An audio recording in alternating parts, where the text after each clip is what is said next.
যদি আপনার হঠাৎ অর্থের প্রয়োজন হয়, এই হঠাৎ অর্থ কিন্তু শুক্র আর রাহু ছাড়া সম্ভব নয়।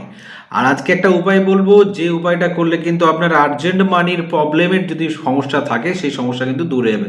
কারণ হঠাৎ মানি কিন্তু শুক্র আর রাহুই দেবে। আর একটা উপায়, যে উপায়ে কিন্তু শুক্র আর রাহুকে নিমেষের মধ্যে ঠিক করা যায়, সেটার জন্য কিন্তু কি করতে হবে আপনাকে, জব নেবেন। জব নেবেন 1 মুঠ, আর 1 মুঠ নেবেন আপনার সাদা তিল। সাদা তিল আর জবটাকে 1 মুঠ করে নিয়ে শুক্রবার দিন দুপুরবেলা, কাউকে কিছু কিন্তু বলা যাবে না, চুপচাপ এটা করতে হবে। কাউকে কিছু না বলে 1 মুঠ তিল আর 1 মুঠ জব নিয়ে সেটাকে নিজের মাথার উপর থেকে 7বার অ্যান্টি ক্লকওয়াইজ ঘোরাবেন। তারপরে সেটাকে নিয়ে গিয়ে প্রবাহিত জলে প্রবাহ করে দেবেন, জল প্রবাহ করে দেবেন। এটা কিন্তু আপনাকে 3টে শুক্রবার করতে হবে। 3টে শুক্রবার করলেই কিন্তু আপনি রেজাল্ট পাবেন। আপনার কিন্তু রাহু এবং শুক্র ব্যালেন্স হবে, এবং এই সাডেন মানি মানে হঠাৎ অর্থলাভও কিন্তু আপনার হবে।